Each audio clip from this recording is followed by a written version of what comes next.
I'll do anything, I'll do whatever it takes to...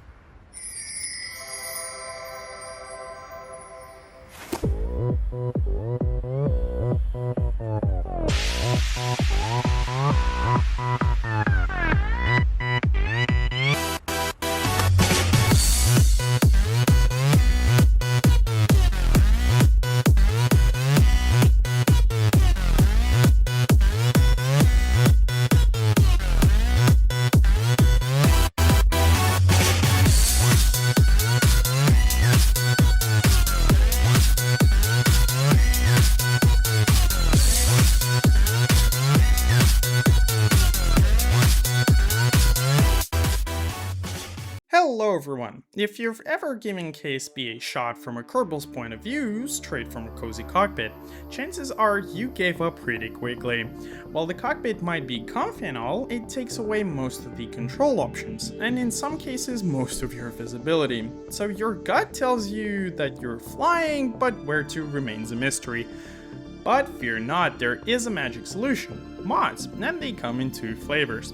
First being all the tools you need to build your own cockpit setup, then the second are complete cockpit packs. When it comes to choosing the specific mods though, it's really subjective, but there are lists in the description to give you an idea of your options. However, if you just can't decide on what to use, I highly recommend trying the Revivo mod, which gives you the option to change the cockpit in-game, so you can just download all you can carry and decide on the go. Now, it's worth mentioning that most of the designs are either analog or digital, meaning old school instruments or smart displays. Obviously, it's a no-brainer. The displays allow you to view through the cameras outside of the ship, giving you vastly superior awareness. But then again, there are guys who land their buckets on the moon with just their grandpa's equipment. Notably, you can easily tell them apart even in the dark, simply by the deafening sound of their metal balls. Anyway, enough with the prelude, we've got a mission to complete. The objective is simple: go to orbit, do some science, grab some milk, and come back home. To do that, we're building a simple 3-staged rocket. As the payload, we have a basic re-entry lander with some cameras and science gear attached. Then there's the support module, which comes with a little fuel tank and an engine, as well as some solar panels, batteries, and antennas. Just for the fun of it, let's also throw in an emergency power generator. Now's the time to mention that not all cockpit designs have buttons for everything, so it's a good idea to add control groups to manage all this stuff just in case. Finally, our last stage will have a big tank, a swivel engine, and a few stabilizers. And just top it all off, a couple of boosters as tanks with Dorsch engines. This whole setup might be a bit of an overkill to get to low carbon orbit, but hey, it's not my money on the line, why bother? Great, now let's get this spacecraft into space.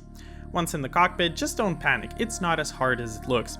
First, we activate the stabilization system and set the maximum thrust with the Z key. Then we can set the displays to show the nav ball and the current orbit. Now we're ready for takeoff, so let's punch the staging switch. Right after launch, the orbital display will show our current apoapsis. That is the highest point of our orbit.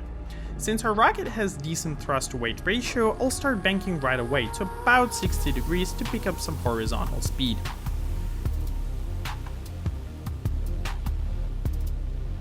Once we hit the 5km mark, we'll switch the SAS to prograde to continue our gravity turn and start paying attention to the fuel gauge. Once the fuel tanks are empty, we'll see an engine failure alarm go off, but we're well aware, thank you very much, so just attach the boosters with the staging switch. Now let's focus on the orbital display and monitor our apoapsis.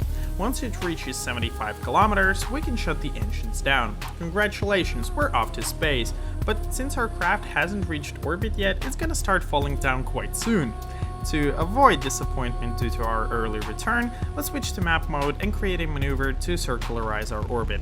Well, we've got a plan, let's execute it. Switch the SAS to maneuver as soon as we're above the atmosphere, and curse the mod's developers who decided to show the time until the maneuver node itself, not until the engine ignition point. That's not too big of a deal, as you can wait for the right time in map mode or just divide the engine burn time in half, but it's just annoying. Either way, once it's time to actually perform the maneuver, we'll set the engines to full thrust and monitor the delta V left. This time we'll run out of fuel right in the middle of our burn, but it's no biggie as we have another stage.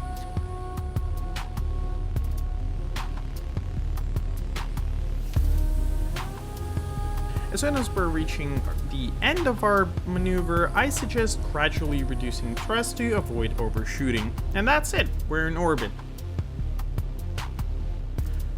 Oh wait, we didn't fly here for nothing. Just to be safe, let's lock the staging switch. Now we can open up the solar panels, but if they didn't survive the ascent or some pesky planet is blocking the sun, you can activate the emergency generator.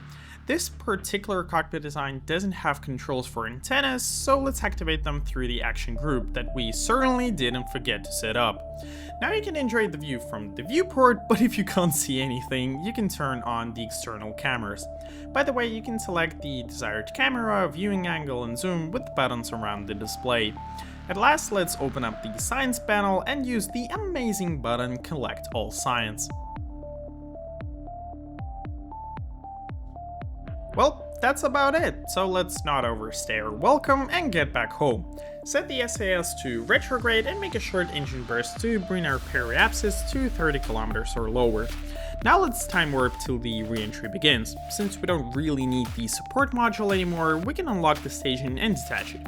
Once again, let's check that we're facing retrograde to avoid burning to hell, and that's about it. If you're afraid of missing the chute deployment time though, you can set a warning for like 3 km of altitude. Now turn on the cameras and enjoy the descent. Once you've decelerated enough, there will be a notification that you can now open the chute. All that's left is to detach the heat shield with the action group and deploy the chute. Now wait for a splashdown and call the rescue crew.